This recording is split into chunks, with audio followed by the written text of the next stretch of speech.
இந்தி திணிப்பு எப்படி ஆரம்பித்தது, அது எப்படி அவ்வளோ பெரிய போராட்டமாக மாறிச்சு, ஒரு திரைப்படம் எடுக்கக்கூடிய அளவுக்கு என்ன மக்களுக்கு சொல்ல வராங்க? உலகம் முழுவதும், நாடு முழுவதும் சொல்கிறாங்க. நான் சொல்லுவேன் உலகம் முழுவதும் எல்லாரும் ஒரே ரிலீஜன், எல்லாருக்கும் ஒரே லாங்குவேஜ். அப்படி இருந்தால் நல்லா இருக்குமா?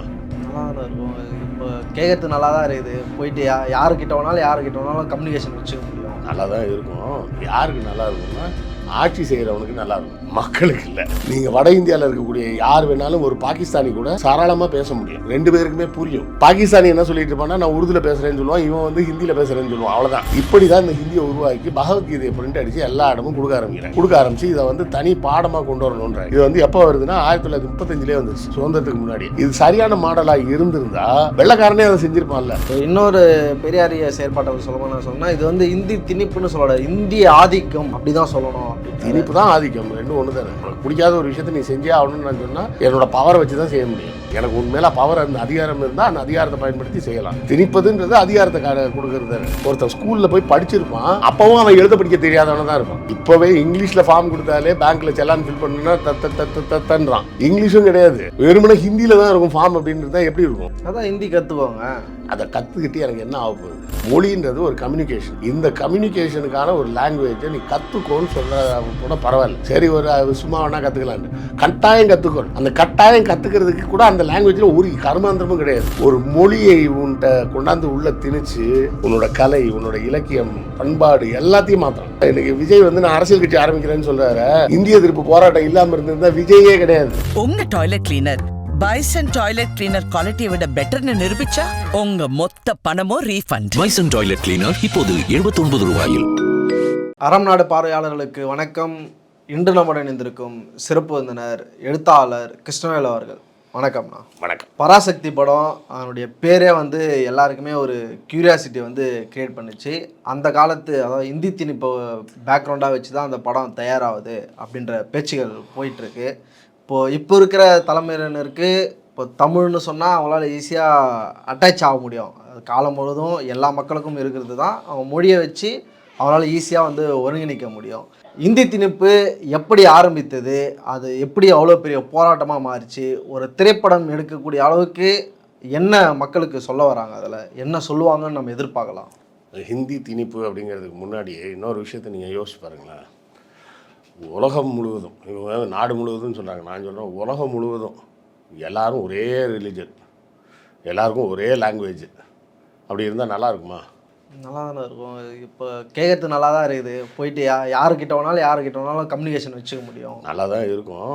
யாருக்கு நல்லா இருக்கும்னா ஆட்சி செய்கிறவனுக்கு நல்லா இருக்கும், மக்களுக்கு இல்லை. ஏன், எதனால், என்ன சிக்கல் வரும்? ஆட்சி செய்கிறவனுக்கு ஈஸியாக இருக்கும். ஒரே மொழி, எல்லாரும் ஒரே மதம் அப்படிங்கிறத ஆட்சி செய்கிறவனுக்கு வசதியாக இருக்கும். ஒரே சட்டம் போட்டு ஒரே மாதிரி ஏமாற்றலாம். இவனை தனியாக ஏமாத்துறதுக்கு ஒரு ஐடியா பண்ணணும், அவனை ஏமாற்ற வேறு மாதிரி தனியாக ஐடியா பண்ணணும்லாம் இல்லாமல் ஒரே ஐடியாவில் எல்லாரையும் மொத்தமாக ஏமாற்றிக்கிறதுக்கு வசதியாக இருக்கும். இந்த இந்தியா சுதந்திரம் அடைவதற்கு முன்பாகவே பார்த்தீங்கன்னா இந்த ஹிந்தி அப்படின்னு ஒரு மொழி கிடையாது நம்மள்கிட்ட, சரியா? அப்போ வந்து ரொம்ப ஃபேமஸாக இருந்த மொழி வந்து ரெண்டு தான். ஒன்று பாரசீகம், இன்னொன்று ஆங்கிலம். 1600க்கு அப்புறம் ரொம்ப ஃபேமஸாக இந்தியா முழுவதும் பரவிய மொழிகள்னால் ஆங்கிலமும் பாரசீகமும் தான் அஃபீஷியல் லாங்குவேஜாக பரவுச்சு. அது அஃபீஷியல் லாங்குவேஜாக மட்டும்தான் இருந்ததே தவிர பொதுமக்களோடு புழங்கும்போது ஆங்கிலேயர்கள் இங்கே இருக்கிற மக்களோட மொழியை கற்றுக்கிட்டாங்க. புரியுதுங்களா? ஆங்கிலேயர்கள் என்ன பண்ணுறாங்க, இங்கே இருக்கிற மக்கள் என்ன மொழி பேசுகிறாங்களோ அந்த மொழியை கற்றுக்குறாங்க. இதை வந்து ஒருத்தர், இந்த ஜேம்ஸ் வெல்ஸ்னு அடிக்கடி நான் சொல்லிகிட்டே இருப்பேன்ல, அவர் வந்து கல்கத்தாவில் வந்து இறங்கினோடனே பெங்காலி கற்றுக்கிறார். அவருக்கு அங்கே இருந்த ஒரு சீனியர்கிட்ட. அந்த சீனியர் அப்போவே சேர்த்து என்ன சொல்கிறாரு, இது மட்டும் நீ கற்றுக்கிட்டா பார்த்தாது, நீ மலபாரியும் கற்றுக்கோ. அப்போ வந்து அவங்க வந்து தமிழை வந்து மலபாரின்னு தான் சொல்லிகிட்டு இருந்தாங்க. ஏன்னா நம்ம மெட்ராஸ் ஆஃபீஸ்க்கு நீ ட்ரான்ஸ்ஃபர் ஆகி போனேன்னா அப்போ உனக்கு யூஸ் ஆகும் அப்படின்னு சொன்னாராம். அப்போ யோசிச்சு பாரு, ஒரு ஆங்கிலேய அதிகாரியோ ஒரு இடத்துலேருந்து இன்னொரு இடத்துக்கு ட்ரான்ஸ்ஃபர் பண்ணுறதா இருந்தால் கூட அந்த லோக்கல் மொழி தெரியுமான்னு பார்த்துட்டு தான் ட்ரான்ஸ்ஃபர் பண்ணியிருக்கான். அப்புறம் அந்தாலே எழுதுறாரு, இலங்கைக்கு போனோன்னு அங்கே போய் பார்த்தா டோட்டலாக வேறு மொழி பேசிகிட்டு இருக்காங்க. அப்புறம் அதையும் கற்றுக்க வேண்டியதாகிடுச்சு. இவ்வளோக்கு ரொம்ப நாள்லாம் அங்கே இதில் வந்தால் ஒரு ஊரில் வந்து 2 வருஷம் 3 வருஷம் இருந்திருப்பார். இந்த 2 வருஷம் 3 வருஷம் அங்கே வேலை பார்க்குறதுக்கு அந்தந்த லோக்கல் லாங்குவேஜை கற்றுக்கிறாரு. திரும்ப மசூலிப்பட்டினம் வந்தவுடனே திரும்ப தெலுங்கு கற்றுக்கிட்டானான். அப்போது ஆளும் வர்க்கத்தில் இருப்பவருக்கு தான் வந்து பல மொழிகள் தெரிஞ்சிருக்கணும்னு அவசியமே தவிர பொதுமக்களுக்கு தேவையில்லை. ஏன் அப்படின்னு கேட்டேன்னா, இப்போ கன்னியாகுமரின்னு ஒரு ஊர் இருக்குல்லப்பா, இந்த கன்னியாகுமரியோட பாப்புலேஷன் சும்மா குத்துமதிப்பாக நான் சொல்கிறேன், எக்ஸாக்டாலாம் நம்பர் தெரியாது, குத்துமதிப்பாக ஒரு 10 லட்சம் பேர் இருக்காங்கன்னு வச்சுக்கோங்க அந்த கன்னியாகுமரி மாவட்டத்தில்.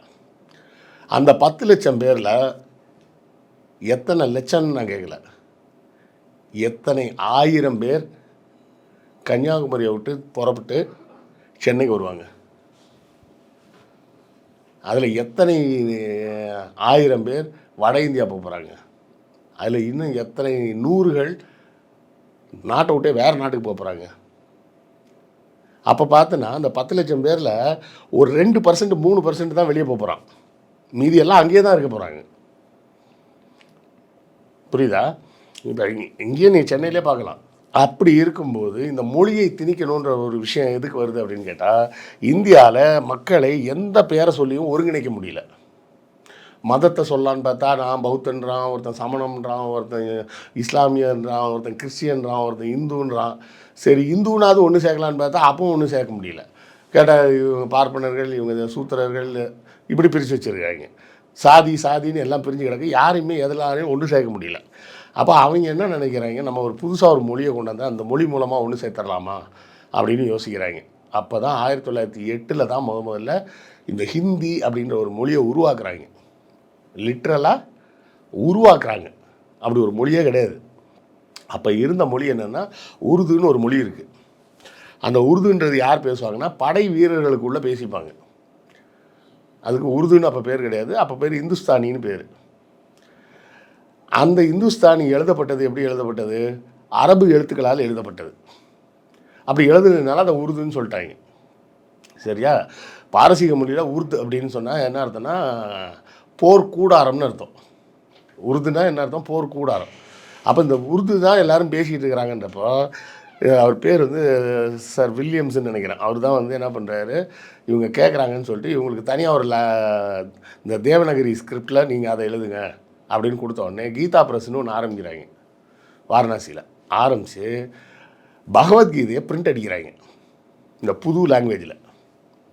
அது வர உருதுன்னு பேசிகிட்டு இருந்த லாங்குவேஜ் இப்போவும் பார்த்தீங்கன்னா நீங்கள் வட இந்தியாவில் இருக்கக்கூடிய யார் வேணாலும் ஒரு பாகிஸ்தானி கூட சரளமாக பேச முடியும், 2 பேருக்குமே புரியும்.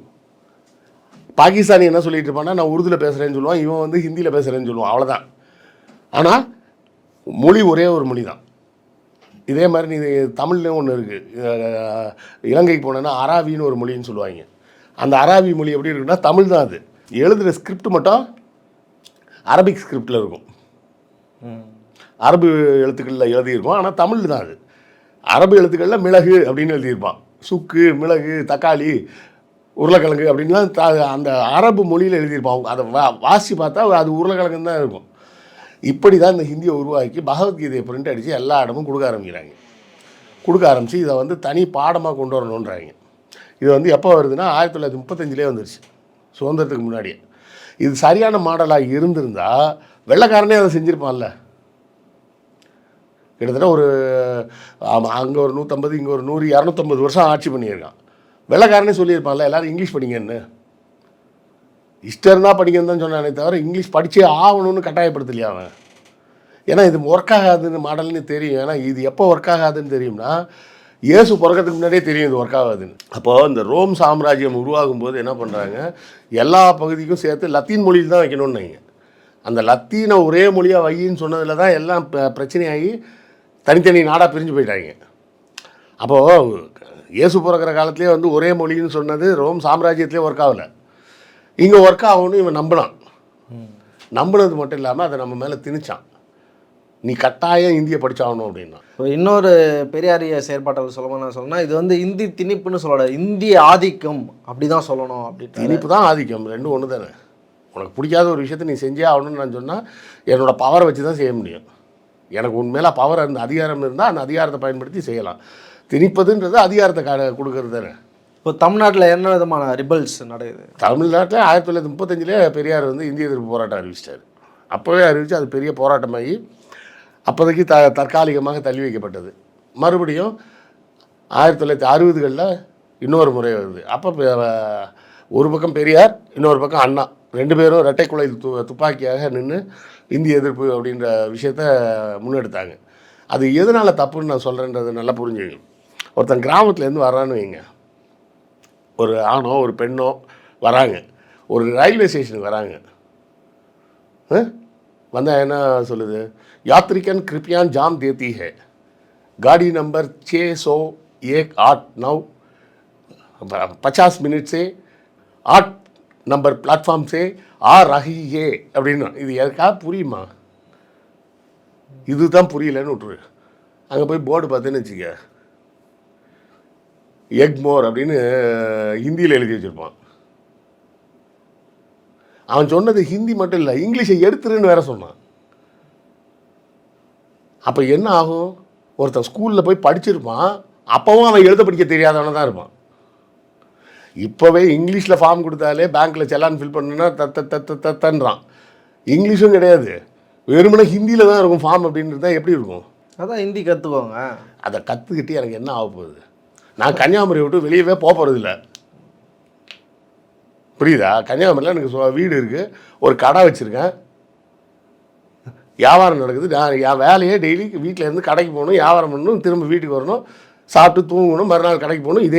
இதுதான் என்னோட லைஃபு. நான் ஹிந்தி படித்து என்ன பண்ண போகிறேன்? ஒரு ஹிந்திக்காரன் கடைக்கு வந்தானா அவனுக்கு எப்படி என்ன சொல்லுவீங்க? அவன் கன்னியாகுமரிக்கு வந்து அவன் தான் தமிழ் கற்றுக்கிட்டு வரணும். நானும் அவனுக்கு தமிழ்நாட்டுக்கு வான்னு சொன்னேன். நீ தமிழ்நாட்டுக்கு வர்ற, கன்னியாகுமரிக்கு வரனா நீ தான் கற்றுக்கணும். நான் இங்கேருந்து அமெரிக்கா போகிறேன்னா நான் தான் இங்கிலீஷ் கற்றுக்கணும். இங்கே தமிழ்நாட்டிலேருந்து ஒருத்தர் அமெரிக்கா வருவார்ப்பா, அதனால் அமெரிக்காவில் எல்லாரும் தமிழ் கற்றுக்குங்கன்னு சொல்லுவீங்களா? இது எவ்வளோ பெரிய பைத்தியக்காரத்தனம். முதல்ல இந்த வட இந்தியாவில் வேலை கிடைக்குன்னு சொல்கிறதெல்லாம் பொய்.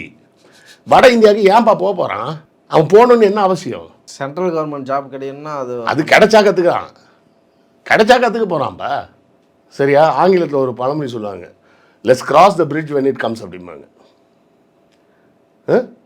Let's cross the bridge when it comes அப்படிம்பாங்க. அதாவது பாலத்தை கடக்கணும்னு இப்போ இருந்தே யோசிக்க வேண்டாம், பாலம் வரும்போது பார்த்துக்கலாம் அப்படிம்பாங்க.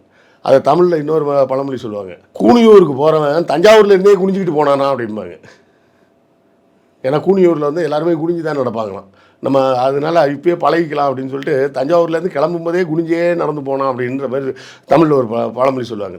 கூனியூருக்கு போகிறவன் தஞ்சாவூர்லேருந்தே குனிஞ்சிக்கிட்டு போனானான்ற மாதிரி நான் வட இந்தியாவுக்கு போக வேண்டிய அவசியம் இருக்கா இல்லையான்னு உனக்கு எப்படி தெரியும்?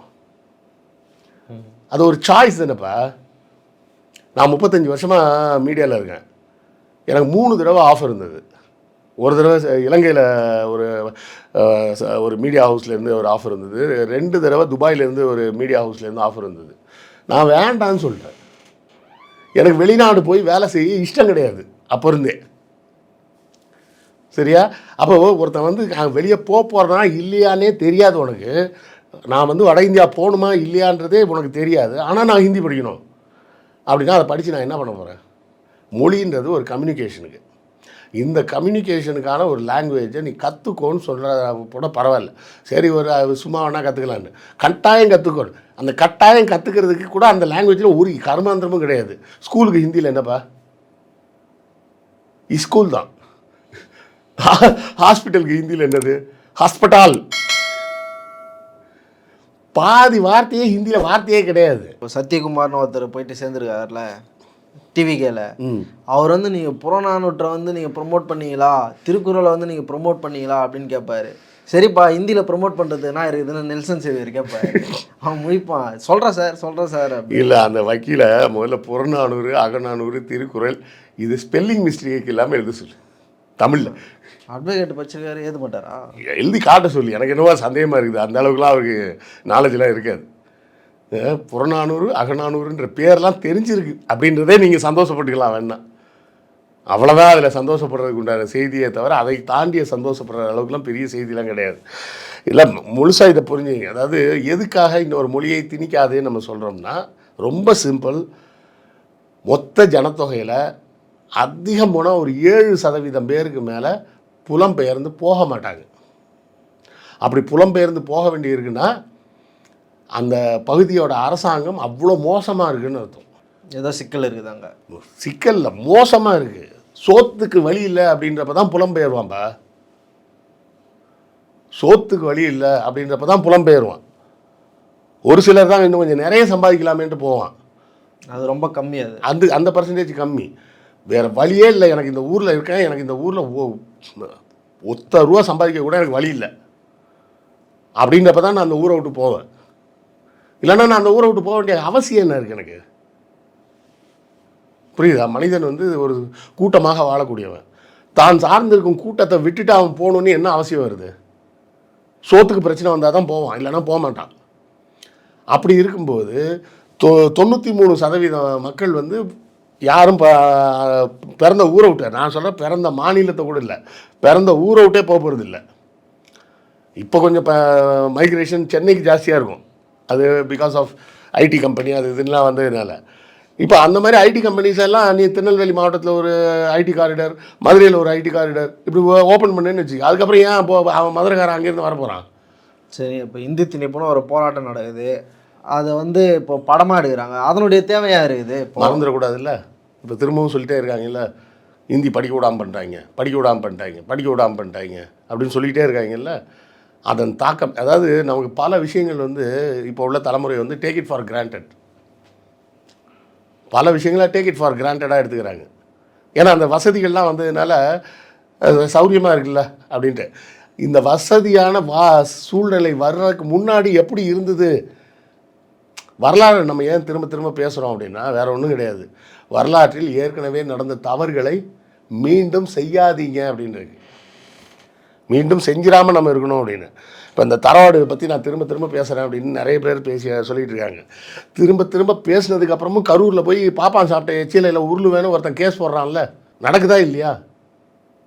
அடுத்தால இன்னொருத்தன் சொல்லுவான், பாப்பாங்கிட்ட ஒரு பிள்ளையை பெற்றுக்கோ நீ, அது அறிவாளி பிள்ளையாக இருக்கும் அப்படின்னு சொல்லுவான் அடுத்தால வந்து. நான் சொல்கிற பாயிண்ட் புரியுதுங்களா? வரலாறு திரும்ப திரும்ப பேசணுன்றதுக்கு காரணம் இதுதான். இப்போவும் ஹிந்தி படித்தாதான் என்னன்னு ஒரு குரூப் கேட்டுட்டு தெரியுது. அந்த குரூப்புக்கு தெரியலைன்ற விஷயத்த சொல்லிக் கொடுக்கணும். அது இந்த படம் முழுக்க முழுக்க இந்திய எதிர்ப்பை பற்றி தான் பேசுதான்னு எனக்கு தெரியாது. ஹிந்தி எதிர்ப்பையும் சேர்த்து பேசலாம் ஒரு வேளை. ஆனாலும் அந்த ஹிந்தி எதிர்ப்பு அதனோட சாதக பாதகங்கள் என்ன அப்படின்றத நம்ம புரிஞ்சுக்கணும். இது நல்லா யோசிச்சு பாருங்க. நீங்கள் எந்த பஸ்ஸில் போனீங்கனாலும் எந்த ரோட்டுக்கு போனீங்கனாலும் எல்லாமே ஹிந்தியில் எழுதியிருக்கு. தமிழ்நாட்டுக்குள்ளன்னா நீங்கள் என்ன பண்ணுவீங்க? அன்னைக்கு நம்ம இந்திய எதிர்ப்பு போராட்டம் பண்ணப்போ அதை புரியாமல் ஓவர் தேசபக்தியில் இருந்துட்டாங்க. நமக்கு நல்ல வேலைக்கு இங்கே பெரியார் இருந்தார். ஹிந்தி படிக்கிறது தேசபக்தின்னு சொன்னான். அவன் நீ இந்தியனாக இருந்தால் ஹிந்தி படிக்கணும் அப்படின்னு சொன்னான். அதை நம்பிட்டாங்க எல்லா மாநிலத்திலையும். இங்கே பெரியார் இருந்ததுனால அவர் தெளிவாக சொல்லிட்டார், நான் தேசாபிமானியும் கிடையாது பாஷாபிமானியும் கிடையாது அப்படின்னாரு. எனக்கு தேசபக்தியும் கிடையாது, மொழி பற்றும் கிடையாது, எனக்கு மனித பற்று தான் முக்கியம், எனக்கு மனிதாபிமானம் தான் முக்கியம், மற்ற எந்த அபிமானமும் எனக்கு முக்கியம் கிடையாது அப்படின்னு சொல்லி அவர் வரப்போய் தான், அவர் சொல்ல போய் தான், அவர் சொன்னால் கரெக்டாக தான்ப்பா இருக்கும், ஹிந்தி வேணான்னு சொல்கிறாரு அப்படின்னு அதை போராட்டமாக முன்னெடுத்தோம்.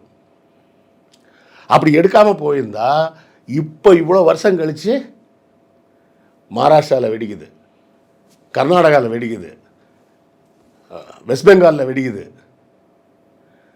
இன்றைக்கி ஒரு படம் ரிலீஸ் ஆகிருக்குப்பா, டிடெக்டிவ் ஏதோ போட்டு, டிடெக்டிவ் ஏதோ போன்ஸ்லே பக்ஷி அப்படின்னு சொல்லிட்டு ஒரு படம் போட்டிருக்கான். 1946 நடக்கிற 45லேயோ 42லேயோ நடக்கிற மாதிரி செகண்ட் வேர்ல்டு வார் பேக்ரவுண்டில் எடுத்துருக்கிறாங்க. படம் முழுக்க முழுக்க எங்கே நடக்குது? கல்கத்தாவில் நடக்குது. கேரக்டர் பூரா எதில் பேசிகிட்டு இருக்காங்க? ஹிந்தியில் பேசிகிட்டு இருக்காங்க. கல்கத்தாவில் எல்லோரும் ஹிந்தியாக பேசுகிறாங்க. இந்தியாவின் முதல் சினிமாவை எடுத்தவர் பால்கேன்னு ஒருத்தர். அவர் எடுத்த படம் ராமாயணம் தான், வேறு ஒன்றும் இல்லை. மராட்டியில் எடுத்தார். இன்றைக்கும் திரைத்துறையில் பெரிய அச்சீவ்மெண்ட் பண்ணுறவங்களுக்கு தாதா சாஹிப் பால்கே விருது அப்படின்னு ஒன்று கொடுக்குறாங்களே, அந்த பால்கே தான் முதல் படத்தை எடுத்தவர். முதல் படம் மராட்டியில் எடுக்கப்பட்ட படம். இன்றைக்கி மராட்டியில் எத்தனை படம் வருது? படமே கிடையாது. நாம் அந்த இந்திய எதிர்ப்பு போராட்டத்துக்கு பண்ணாமல் இருந்திருந்தோம்னா இப்போவும் பாரு, அமேசானில் வருஷம் இலக்கிய போட்டி ஒன்று நடத்துகிறான். முதல் பரிசு 5 லட்சம், 2வது பரிசு 1 லட்சம், 3வது பரிசு 50,000. ஏதாவது நீ ஒரு இலக்கியம் எழுதி அனுப்பலாம், புத்தகமாக அனுப்பணும், கிண்டில் புக்கில். எத்தனை லாங்குவேஜில் நடத்துகிறான் தெரியுமா? 3 language: English, Hindi, Tamil. English, Hindi, Tamil. Cinema industry வந்து தெலுங்கு சினிமா இண்டஸ்ட்ரியும் தமிழ்நாட்டோடு இருந்ததுனால அவனும் புரிஞ்சுக்கிட்டு படம் எடுக்கும்போதே தெலுங்கில் எடுக்க ஆரம்பிச்சிட்டாங்க. அதனால தெலுங்கு சினிமா இண்டஸ்ட்ரியாவது தப்பிச்சுது. இல்லைன்னா தெலுங்குலேயும் ஹிந்தி படம் தான் ஓடும். கர்நாடகாவில் ஹிந்தி படம் தான் ஓடிக்கிட்டு இருக்குது தியேட்டரில். அவன் என்ன நடக்குது பாருங்க. ஒரு மொழியை உன்கிட்ட கொண்டாந்து உள்ளே திணிச்சு உன்னோட கலை, உன்னோட இலக்கியம், பண்பாடு எல்லாத்தையும் மாற்றுறான். எக்கனாமிக்ஸும் சேர்ந்துருக்குது அதில். ஆமாங்க. இன்றைக்கி விஜய் வந்து நான் அரசியல் கட்சி ஆரம்பிக்கிறேன்னு சொல்கிறாரு. இந்திய எதிர்ப்பு போராட்டம் இல்லாமல் இருந்திருந்தால் விஜயே கிடையாது. எப்படி சொல்கிறீங்க? வங்காளத்தில் எந்த விஜய் இருக்கார்? மராட்டியில் எந்த சூப்பர் ஸ்டார் இருக்கார்? சூப்பர் ஸ்டார்னா இந்தியாவில் 3 கேட்டகரி தான். Hindi super star, Telugu super star, Tamil super star, அவ்வளோதான். அந்த ஆந்திரா வந்து இங்கே சென்னை மாகாணத்தோடு இல்லாமல் இருந்திருந்தா அவங்களும் என்ன பண்ணியிருப்பாங்க, அப்படியே போயிருப்பாங்க. படமும் தெலுங்கில் எடுக்காமல் ஹிந்தி படத்துக்கே போயிருப்பாங்க. நான் சொல்கிறேன், இலக்கியத்தில் நம்பர் 1 இருந்தது வங்காளம், நம்பர் 2 இருந்தது மராட்டியம், சினிமாவில் முதல்ல வந்தது மராட்டி. இங்கெல்லாம் சினிமாலாம் ஒழிஞ்சு போச்சு. மராத்தியில் பேப்பர் கூட வருதான்னு தெரில. நான் சொல்கிறேன், கல்கத்தாவில் நடக்கிற கதையை ஹிந்தியில் பேசிகிட்டு இருக்காங்க அவனுங்க. பாம்பேயில் நடக்கிற கதையை ஹிந்தியில் பேசுகிறத கூட என்னால் ஓரளவு சகிச்சிக்க முடியும். அப்போ இது மட்டும் இல்லாமல் பேன் இண்டியானத்தாலே தமிழ், தெலுங்கு, மலையாளம், ஹிந்தி, அவ்வளோதான். மலையாளம் கூட கிடையாது. இந்த 3 லாங்குவேஜ் இருந்தால் முடிஞ்சு போச்சு. மற்றவங்களாம் சப்டைட்டில்ஸ் போட்டு விட்டுலாம். இங்கிலீஷ் படம் வர்றது பூரா என்ன டப்பிங்கில் வருது? இந்த 3 டப்பிங்கில் தான் வருது: ஹிந்தி, தமிழ், தெலுங்கு. அப்போ நம்ம தாய்மொழியை நம்ம பிடிச்சிக்காமல் இருந்திருந்தா இன்றைக்கி உங்களுக்கு ரஜினி கமலும் கிடையாது, அஜித் விஜயும் கிடையாது, யாரும் கிடையாது. சொல்லப்போனால் தமிழ் திரையுலகில் இருக்கக்கூடிய ஒவ்வொருத்தரும் ஹிந்தி எதிர்ப்பு போராட்டத்துக்கு நன்றி சொல்லணும். அது இல்லைன்னா உங்களுக்கு லைஃபே கிடையாது. எல்லா படமும் ஹிந்தியில் தான் வந்திருக்கும். தன்னை எழுத்தாளர்னு சொல்லிக்கக்கூடிய அத்தனை பேரும் ஒத்துக்கணும். இல்லைன்னா அப்படி ஒரு இலக்கியம்ன்ற இண்டஸ்ட்ரியே இல்லாமல் போயிருக்கும். புரிஞ்சுதா? அப்போ இந்த ஒரு இந்தி எதிர்ப்பு போராட்டம்ன்றது வந்து நம்மளுடைய கடைக்கோடி மக்களோட வாழ்க்கை தரத்தில் தொடங்கி திரைப்படம் போன்ற எல்லா இடத்துக்கும் உள்ளான பாதிப்பை ஏற்படுத்தியிருக்கும். அதுக்கு தான் அந்த இந்திய எதிர்ப்பு போராட்டத்தை நீங்கள் நம்ம கவனமாக மைண்டில் வச்சுக்கணும்னு சொல்கிறேன்.